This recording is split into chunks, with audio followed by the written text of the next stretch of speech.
2 Samuel chapter 5, Holman Christian Standard Bible. All the tribes of Israel came to David at Hebron and said, "Here we are, your own flesh and blood.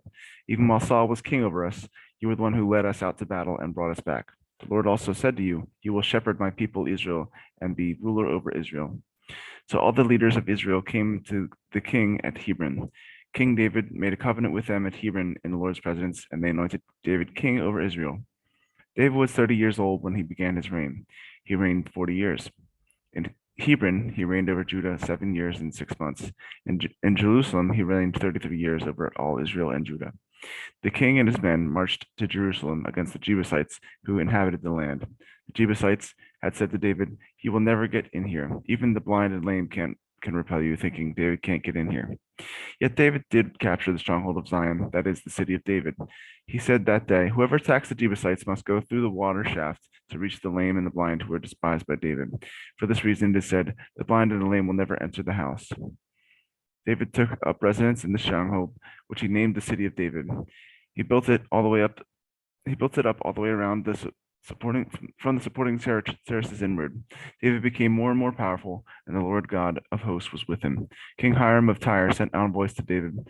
He also sent cedar logs, carpenters, and stonemasons, and they built a palace for David.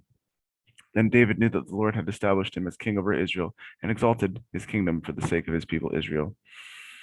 After he arrived from Hebron, David took more concubines and wives from Jerusalem, and more sons and daughters were born to him. These were the names of those born to him in Jerusalem: Shemua, Shobab, Nathan, Solomon, Ibhar, Elishua, Nepheg, Japhia, Elishama, Eliada, and Eliphelet. When the Philistines heard that David had been anointed king over Israel, they all went in search of David, but he heard about it and went down to the stronghold. So the Philistines came and spread out in the valley of Rephaim. Then David inquired of the Lord, "Should I go to war against the Philistines? Will you hand them over to me?" The Lord replied to David, "Go, for I will certainly hand you the Philistines over to you." So David went to Baal Perazim and defeated them there and said, "Like a bursting flood, the Lord has burst out against my enemies before me." Therefore, he named that place, "The Lord Bursts Out." The Philistines abandoned their idols there, and David and his men carried them off. The Philistines came up again and spread out in the valley of Rephaim. So David inquired of the Lord, and he answered, "Do not make a frontal assault. Circle around behind them and attack them opposite the balsam trees. When you hear the sound of marching in the tops of the balsam trees, act decisively, for then the Lord will march out ahead of you to attack the camp of the Philistines."